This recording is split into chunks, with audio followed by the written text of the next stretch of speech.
Gold hub తాకట్టులో ఉన్న బంగారాన్ని విడిపించి కొనబడును. అదే రోజు ఆన్లైన్ ధరకు కొని డబ్బులు ఇవ్వబడును. హాయ్ హలో నమస్తే, వెల్కమ్ టు అవర్ ఛానల్ మనం టీవీ. నేను మీ శాన్వి.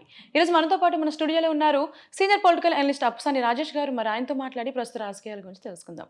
హాయ్ సార్, నమస్తే సార్. ఇప్పుడు చూసుకుంటే ప్రశాంత్ కిషోర్ గారు ఒక పీటీఐకి ఇచ్చిన ఇంటర్వ్యూలో ఏంటి అంటే మాజీ సీఎం ఎక్కడ ఛత్తీస్గఢ్ మాజీ సీఎంతో పోల్చుతూ ఇట్లా ప్రజల ఆంక్షలు తీర్చే విధంగా కాకుండా నియోజకవర్గాలకి ప్రొవైడర్ మోడ్గానే వర్క్ చేశారు. సో ఈసారి జగన్మోహన్ రెడ్డి గారు సీఎం అయ్యే ఛాన్సే లేదు అని అంటున్నారు. మరి దీనికి ఏం చెప్తారు? ఈ వ్యాఖ్యలు ఇవాళ ఆంధ్రప్రదేశ్ రాష్ట్రంలో జగన్మోహన్ రెడ్డి గారికి వైరి పక్షాలుగా ఉన్న అన్ని రాజకీయ పార్టీలు మాట్లాడుతున్నాయి. జగన్మోహన్ రెడ్డి గారితో రాజకీయంగా విభేదించే ప్రజా సంఘాలు, రాజకీయ విశ్లేషకులు చాలామంది కూడా ఇదే అంశాన్ని ప్రస్తావిస్తున్నారు. ఈ మిగిలిన వాళ్ళు ఎవరు ఏ విధంగా ప్రస్తావించినా అది పెద్ద చర్చనీయాంశం కాదు. ఎందుకంటే జగన్మోహన్ రెడ్డి గారికి రాజకీయ ప్రత్యర్థులు కాబట్టి, జగన్మోహన్ రెడ్డి గారిని విమర్శే చేస్తారు కాబట్టి.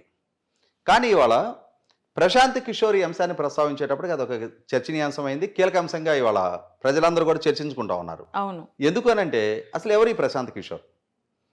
2014లో ఒకసారి ఆ ఎన్నికల్లో తెలుగుదేశం పార్టీ చేతిలో వైసీపీ ఓడిపోయి ఆ రోజు అధికారం చేజిక్కించుకోబోతున్నారు అనుకున్న స్థాయి నుంచి ప్రతిపక్షానికి పరిమితం అయ్యారో వైసీపీ పార్టీ, జగన్మోహన్ రెడ్డి గారు. ఆనాడు ఆయన తనకు ఒక సర్వీస్ ప్రొవైడర్గా, అంటే ఎన్నికల సెఫాలజిస్టు లేదు వ్యూహకర్త, స్ట్రాటజిస్టు, ఏ పేరైనా పెట్టని, తనకి అంటే తన పార్టీకి సర్వీస్ ప్రొవైడర్గా ప్రశాంత్ కిషోర్ గారిని ఎంపిక చేసుకున్నారు. 2014 నుంచి 19 మధ్య జగన్మోహన్ రెడ్డి గారికి, వైసీపీ పార్టీకి వ్యూహకర్తగా ప్రశాంత్ కిషోర్ అందించిన సర్వీసెస్ 2019 ఎన్నికల్లో వైసీపీ పార్టీ సాధించిన ఘన విజయం వెనక 100కి 100 పాళ్ళు ప్రశాంత్ కిషోర్ వ్యూహాలు ఖచ్చితంగా పనిచేసాయి అనేది వాస్తవం. అవును. అంటే ఆ రోజున ఆనాటి ప్రభుత్వం, చంద్రబాబు నాయుడు గారు ఆ పార్టీ అమలు చేస్తున్న లేదు ఆ పార్టీ రచిస్తున్న అభివృద్ధి ప్రణాళికలు, ఆ క్యాబినెట్ తీసుకుంటున్న నిర్ణయాలు, ఆ ప్రభుత్వం అమలు చేస్తున్న సంక్షేమం, ఇవేవి ప్రజల్లో చర్చనీయాంశం కాల. ఆ రోజు ప్రజల్లో చాలా కీలకంగా చర్చనీయాంశమైంది ఏంటి అంటే జగన్మోహన్ రెడ్డి గారి ద్వారా జరిగిన ప్రచారం. అంటే చంద్రబాబు నాయుడు గారి ప్రభుత్వ పాలన కన్నా కూడా జగన్మోహన్ రెడ్డి గారు చంద్రబాబు నాయుడు గారి మీద చేస్తున్న విమర్శలు ఎక్కువ చర్చనీయాంశంగా మారినాయి. అంటే ప్రజలలో పాజిటివిటీ కన్నా నెగిటివిటీ చాలా బలంగా ముద్ర వేయగలిగే స్థాయిలో ప్రశాంత్ కిషోర్ గారు చాలా వ్యూహాత్మకంగా ప్రచారం చేయించగలిగారు. సోషల్ మీడియా ద్వారా, వ్యూహకర్తల ద్వారా, వాళ్ళ అధికార ప్రతినిధుల ద్వారా, రకరకాల ప్రచారాల ద్వారా ప్రజలలో చంద్రబాబు నాయుడు గారిని ఒక విఫల ముఖ్యమంత్రిగా చిత్రీకరించగలిగారు. 5 సంవత్సరాల చంద్రబాబు నాయుడు గారి పాలన ఆంధ్రప్రదేశ్ విభజిత రాష్ట్ర చరిత్రలో ఒక విఫల ప్రయోగంగా చిత్రీకరించగలిగారు. వాస్తవంగా అది విఫల ప్రయోగమా, వాస్తవంగా ఆ ప్రభుత్వం ఫెయిల్ అయిందా అంటే 100కి 100 పాళ్ళు కాదని చెప్పగలుగుతాం మనం. అయినా సరే ప్రజల్లో ఆ అభిప్రాయాన్ని ఆ అభిప్రాయం గూడు కట్టుకునే విధంగా చాలా విస్తృతంగా ఆ ప్రచారాన్ని తీసుకెళ్లారు. ఆ తీసుకెళ్లిన నేపథ్యంలో అంతిమంగా లబ్ధిదారులు జగన్మోహన్ రెడ్డి గారు, వైసీపీ పార్టీ 2019 ఎన్నికల్లో ఘన విజయం సాధించగలిగింది. ఆ ఎన్నికల్లో ఇదే ప్రశాంత్ కిషోర్ గారు చాలా స్ట్రాటజికల్గా తెలుగుదేశం పార్టీ సంకల్పించిన రాజధాని నిర్మాణాన్ని, అంటే విభజన జరిగిన రాష్ట్రం, రాజధాని లేని రాష్ట్రం, విద్యా వైద్యోపాధికి పక్క రాష్ట్రాల మీద ఆధారపడుతున్న రాష్ట్రం, అంటే ఇప్పటికీ ఒక ఫుల్ ఫ్లెడ్జ్డ్ నగరం అంటూ లేని గ్రామీణ నేపథ్యం ఉన్న రాష్ట్రం, పారిశ్రామికీకరణ పెద్దగా లేని రాష్ట్రం, అటువంటి రాష్ట్రంలో ఒక నగర నిర్మాణానికి, రాజధాని నిర్మాణానికి పూనుకున్న తెలుగుదేశం పార్టీ ప్రభుత్వానికి దక్కాల్సిన క్రెడిట్ని జగన్మోహన్ రెడ్డి గారు చాలా స్ట్రాటజికల్గా ఏం చేశారు? చంద్రబాబు నాయుడు గారు ఈ రాజధాని తన కులం వారి సంక్షేమం కోసం ఏర్పాటు చేశారు. ఇది రాష్ట్ర సంక్షేమం కోసం కాదు, చంద్రబాబు నాయుడు గారి కుల సంక్షేమం కోసం ఏర్పాటు చేసిన రాజధాని, అది అమరావతి కాదు, అది కమ్మరావతి అని చెప్పని, అంటే 5 కోట్ల మంది ప్రజల విస్తృత ప్రయోజనాల కోసం జరుగుతున్న రాజధాని నిర్మాణాన్ని ఒక కులం అనే ఒక చిన్న పాకెట్కి పరిమితం చేయగలిగారు. అంటే ఆ విధమైన వ్యూహాలు ప్రశాంత్ కిషోర్ గారి ద్వారా జగన్మోహన్ రెడ్డి గారికి లాభించినాయి. ఇలా రకరకాల ప్రచారాల నేపథ్యంలో జగన్మోహన్ రెడ్డి గారు ఆశించిన ముఖ్యమంత్రిత్వం జగన్మోహన్ రెడ్డి గారికి దక్కింది. అదే సందర్భంలో చంద్రబాబు నాయుడు గారిని ప్రత్యేక హోదా సాధించలేని నిస్సాయుడిగా, జగన్మోహన్ రెడ్డి గారిని కేంద్రంలో అధికారంలో ఎవరున్నా వాళ్ళ మెడలోంచి ప్రత్యేకత సాధించగలిగే వీరుడిగా, ప్రజల్లో ఆయన ఒక పోరాట తత్వం ప్రదర్శించగలిగే ధీరుడిగా పోర్ట్రేట్ చేయగలిగారు. అవును. యువత యాస్పిరేషన్స్ని అడ్రస్ చేయగలిగే నాయకుడిగా, యువతరానికి ఒక ఐకానిక్గా ఆయన్ని ఒక బలమైన ముద్ర యువతరంలో వేయగలిగారు. మహిళలలో మద్యపాన్ని నిషేధం చేయడం ద్వారా తమ కుటుంబాల్లో తాము ఎదుర్కొంటున్న ఆర్థికంగాను ఆరోగ్యపరంగాను ఈ మద్యం అనే రక్కస్ ద్వారా ఎదుర్కొంటున్న సంక్షోభాన్ని పరిష్కరించగలిగే నాయకుడిగా జగన్మోహన్ రెడ్డి గారిని పోర్ట్రేట్ చేయగలిగారు. ఇట్లా ఒక్కొక్క వర్గాన్ని లక్ష్యంగా చేసుకొని జగన్మోహన్ రెడ్డి గారిని ప్రజలకు చేరువ చేశారు. అంటే ఇక్కడ ఏంటి, జగన్మోహన్ రెడ్డి గారు ఆయన ఏదో కొన్ని సంక్షేమ పథకాలు, ఆ సంక్షేమ పథకాల ద్వారా డైరెక్ట్ బెనిఫిట్ ట్రాన్స్ఫర్ ద్వారా కొంతమందికి ఉచితంగా ఇచ్చే డబ్బులు ఒక్కటే ప్రాతిపదికగా జగన్మోహన్ రెడ్డి గారు ఎంపిక జరగల.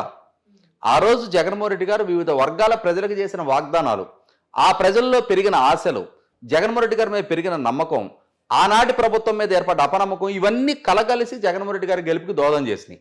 ఇదే అంశాన్ని వాళ్ళ ప్రశాంత్ కిషోర్ గారు ప్రస్తావిస్తున్నారు. అంటే జగన్మోహన్ రెడ్డి గారికి విజయం దక్కింది వాస్తవమే. 151 స్థానాలతోటి 175 స్థానాలు ఉన్న సభలో 151 స్థానాలతోటి ఘన విజయం దక్కింది వాస్తవమే. 25 పార్లమెంటు స్థానాలు ఉన్న దగ్గర 22 స్థానానికి దక్కింది వాస్తవమే.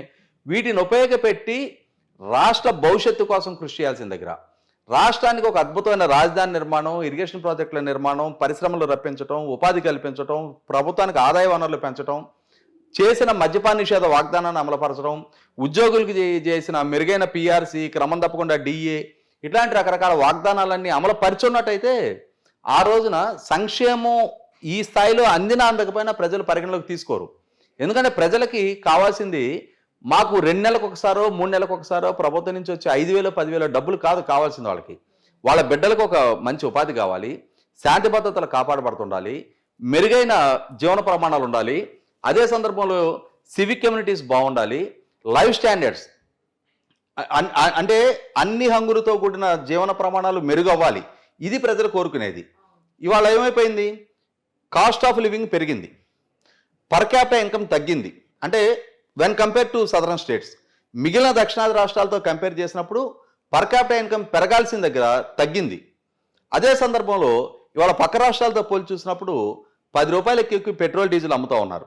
8 సార్లు కరెంటు ఛార్జీలు పెరిగినాయి, 3 సార్లు ఆర్టీసీ ఛార్జీలు పెరిగినాయి, రేషన్ ధరలు పెరిగినాయి, ఇంటి పన్ను పెరిగింది, చెత్త పన్ను ఇంపోజ్ చేశారు, రిజిస్ట్రేషన్ ఛార్జీలు పెరిగినాయి. ఇట్లా ప్రతి అంశంలో ప్రజల మీద పన్నుల మోత పెరిగింది. అదే సందర్భంలో సివిక్ కమ్యూనిటీస్ పరంగా, రోడ్డు ఇన్ఫ్రాస్ట్రక్చర్ పరంగా చూసుకుంటే చాలా అధ్వాన పరిస్థితులు నెలకొని ఉన్నాయి. ఇట్లా పాలనా పరంగా మెరుగైన వసతులు కల్పించాల్సిన దగ్గర విఫలం చెందారు, ప్రజలకి మెరుగైన జీవన ప్రమాణం అందించడంలో విఫలం చెందారు, శాంతి భద్రతలు కాపాడాల్సిన దగ్గర ఇవాళ ఒకసారి క్రైమ్ రేట్ చూసుకుంటే నేషనల్ క్రైమ్ బ్యూరో రికార్డ్స్ ప్రకారమే అధ్వాన స్టాటిస్టిక్స్ కనిపిస్తూ ఉన్నాయి. రైతు ఆత్మహత్యల పరంగా కానీ, కౌలు రైతుల ఆత్మహత్య పరంగా కానీ, ఉమెన్ ట్రాఫికింగ్ పరంగా కానీ, మైనర్ బాలికల మీద అత్యాచారాల పరంగా కానీ చాలా అధ్వానపు నెంబర్స్ కనిపిస్తూ ఉంటున్నాయి. ఇవి కాదు ప్రజలు కోరుకున్నది, వీటి కోసం కాదు జగన్మోహన్ రెడ్డి గారికి ఓటేసింది. జగన్మోహన్ రెడ్డి గారు నేను సంక్షేమ పథకాలు విడుదల చేస్తా ఉన్నా, ప్రజలకు మేలు చేస్తా ఉన్నా కాబట్టి నేను మళ్ళీ ఎంపిక అవుతాను అనుకుంటున్నారు. ఇవి కాదు ప్రజలు ఆశించింది. ఆ రోజు ఎన్నికలకు ముందు జగన్మోహన్ రెడ్డి గారు చేసిన వాగ్దానాలు వేరు, ఆయన సృష్టించిన భ్రమలు వేరు, ఆయన మీద పెట్టుకున్న నమ్మకం వేరు. అటువంటి ఎలివేషన్ మేము ఆయన గురించి ఇచ్చాం, కానీ దాన్ని నిలుపుకోవడంలో జగన్మోహన్ రెడ్డి గారు ఫెయిల్ అయ్యారు. కాబట్టి ఇప్పుడు ఆయన ఒక్క సంక్షేమ మంత్రమే నన్ను అధికారానికి చేరువ చేస్తానని భావిస్తున్నారు. ఇది ఒక్కటే చెల్లుబాటు కాదు. ప్రజలు కోరుకుంటున్న సర్వతోముఖాభివృద్ధి అంటే సంక్షేమంతో పాటు సైమల్టేనియస్గా డెవలప్మెంట్ కూడా జరగాలి. ఆ డెవలప్మెంట్ ఫ్రూట్స్ ప్రజలకి చేరాలి. అంటే ఒక ఇండస్ట్రీ వస్తే ఆ ఇండస్ట్రీ వల్ల ఎంప్లాయ్మెంట్ పెరిగితే, ఆ ఎంప్లాయ్మెంట్ వల్ల మార్కెట్ పొటెన్షియాలిటీ పెరిగితే, మార్కెట్ ప్రాస్పెక్ట్స్ పెరిగితే, ప్రభుత్వానికి ట్యాక్స్ రెవెన్యూస్ పెరిగితే, తద్వారా ఒక ఆరోగ్యకర వాతావరణంలో ఒక ఆరోగ్యకర ఎకానమీ డెవలప్ అవుతుంది. ఇది మేము ఆశించాం, ఇది మేము జగన్మోహన్ రెడ్డి గారి మీద పెట్టుకున్న నమ్మకం, ఇది అమలు జరగటం లేదు అన్న భావన ఇవాళ సమాజంలో బలపడింది వాస్తవం. దాన్నే రిఫ్లెక్ట్ చేస్తూ ఇవాళ ప్రశాంత్ కిషోర్ గారు కూడా జగన్మోహన్ రెడ్డి గారు ఒక ప్రొవైడర్గా మిగిలిపోతున్నారు. ప్రొవైడర్గా మిగిలిపోవడానికి ఆయన కింగ్ కాదు, ఆయన లీడర్గా ఆయన బిహేవ్ చేయటం లేదు అని చెప్పని వ్యాఖ్యానించడం జరిగింది. 100% ప్రధానంగా ఇవాళ ప్రతిపక్ష పార్టీలు, మీడియా సంస్థలు, రాజకీయాల గురించి అవగాహన ఉన్న విశ్లేషకులు ఏ అంశాలను అయితే ప్రస్తావిస్తున్నారో దాన్నే రిఫ్లెక్ట్ చేస్తూ మరొకసారి ప్రశాంత్ కిషోర్ గారు కూడా అదే అంశాన్ని ప్రస్తావించడం జరిగింది. 100% ఈ లోపాన్ని అధిగమించాల్సిన బాధ్యత జగన్మోహన్ రెడ్డి గారి మీద ఉంది. ఆయన మీద పెరుగుతున్న ఈ విమర్శల నేపథ్యంలో వాటికి స్పష్టమైన వివరణ ఇవ్వాల్సిన బాధ్యత ఆయన మీద ఉంది. ఏ పరిస్థితుల్లో ఏ పరిణామాల నేపథ్యంలో ఆయన తను చేసిన వాగ్దానాన్ని నెరవేర్చుకోలేకపోయానని చెప్పిన స్పష్టతతో కూడిన వివరణ ప్రజలకు ఇవ్వాల్సిన అవసరం ఉంది. లేదు అనంటే ఖచ్చితంగా ఏ ప్రజలైతే అంతటి భారీ విజయాన్ని కట్టబెట్టారో అదే ప్రజల నుంచి తిరస్కారాన్ని ఎదుర్కోవడానికి కూడా ఆయన సంసిద్ధం అయి ఉండాల్సిన అవసరం ఉంటుంది. సో ఇప్పుడు ఏవైతే పథకాలు మేబీ అన్ని అమలు చేయకపోవచ్చు కానీ కొంతమేర అయితే అమలు పరిచారని అంటున్నారు. లైక్ ఎలా అంటే అమ్మఒడి అని, లేదు అంటే ఉద్యోగాలు ఇవ్వడంలో కానీ కొంచెం ఫలితం ఉంది, ప్రయోజనం పొందారు ప్రజలు అంటున్నారు. దానికి ఏం చెప్తారు? ఇక్కడ నేను చెప్తుంది అదే. అంటే ఇప్పుడు జగన్మోహన్ రెడ్డి గారు ఆ రోజున సంక్షేమ పథకాలతో పాటుగా సైమల్టేనియస్ డెవలప్మెంట్ గురించి కూడా అష్యూర్ చేస్తున్నారు. ఇవాళ సంక్షేమం అనేది ఒకసారి మనం గుర్తు చేసుకుంటే 2019 ఎన్నికలకు ముందు 2019 ఏప్రిల్ 11వ తారీఖు అసెంబ్లీ ఎన్నికలు జరిగినాయి. జనవరి నెలలో చంద్రబాబు నాయుడు గారు అప్పటి వరకు అమలు జరుగుతూ ఉన్న 1000 రూపాయల పెన్షన్ని 2000 రూపాయలు చేశారు. అప్పటి వరకు అమలు జరుగుతున్న వికలాంగులకు సంబంధించిన 1500 రూపాయల పెన్షన్ 3000 రూపాయలు చేశారు. ఫిబ్రవరి నెలలో 93 లక్షల మంది డ్వాక్రా మహిళలకి ఒక్కొక్కరికి 10,000 రూపాయల చొప్పున 9,300 కోట్ల రూపాయలు నగదు డిస్ట్రిబ్యూట్ చేశారు. అంటే ఒక కుటుంబంలో 2 ఓట్లు 3 ఓట్లు ఉంటాయి అనుకుంటే ఒక్కొక్క ఓటుకి 2-3 వేల రూపాయలు ముట్టినట్టే లెక్క. అధికారికంగా ప్రభుత్వం వైపు నుంచి నగదు ముట్టింది వాళ్ళకి 10,000 రూపాయలు ఒక్కొక్క డ్వాక్రా మహిళకి 93 లక్షల మందికి ఇచ్చారు.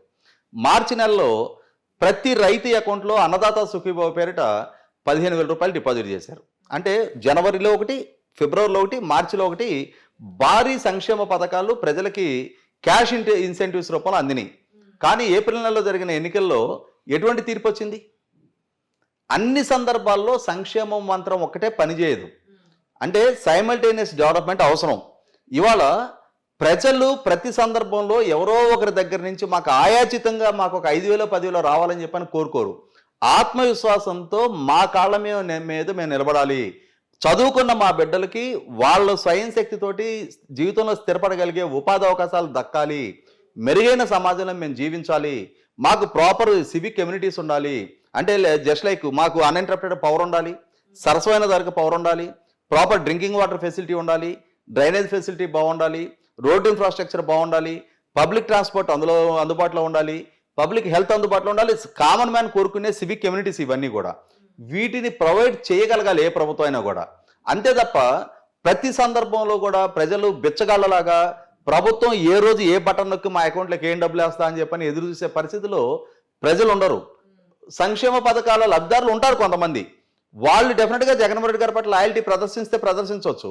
కానీ సమాజంలో ఉన్న 100 మంది ఈ సంక్షేమ పథకాల లబ్ధిదారులే కాదు కదా. ఇవాళ ఆ సంక్షేమ పథకాల లబ్ధిదారుల పేరిట కూడా దాని గురించి కూడా చాలా విస్తృతమైన చర్చ ఉంది. అంటే సమాజంలో ఏ వర్గాలకి ఏ పథకాలు అందుతూ ఉన్నాయి, అందులో సహజంగా ఆయా వర్గాలకు సంబంధించిన జనాభా ఎంత ఉన్నారు, అందులో ఎంతమందికి అందుతున్నాయి అనేది కూడా చాలా విస్తృతంగా చర్చ ఉంటుంది. మనం తెలంగాణలో చూసాం. మనం దళిత బంధు పేరిట కేసీఆర్ గారు కొంతమందికి ఒక్కొక్క కుటుంబానికి 10 లక్షల రూపాయలు ఇచ్చారు. ఇక్కడ ఏం జరుగుతుంది? ఆ 10 లక్షల రూపాయలు అందుకున్న వాళ్ళు 1000 మంది ఉంటే దక్కనాళ్ళు 99,000 మంది ఉన్నారు. ఎప్పుడైనా సరే ఏమవుద్ది? 10 లక్షల రూపాయలు ఒకే కుటుంబానికి వచ్చే బదులు తలా ఒక 50,000 చొప్పున 20 కుటుంబాలకు ఇస్తే వేరేది. కానీ ఒకరికి 10 లక్షలు వచ్చి 99 మందికి రానప్పుడు ఈ 99 మందికి వీళ్ళ మీద జలస్ ఉంటుంది. డెఫినెట్గా అప్పుడు అది ప్రభుత్వానికి ప్రతికూలంగా మారతాయి. ఇవాళ జగన్మోహన్ రెడ్డి గారికి కూడా ఎదురవుతున్న పరిస్థితులు అయ్యే. సంక్షేమ మంత్రం ఒకటే అన్ని సందర్భాల్లో సర్వరోగ నివారణ కాదు.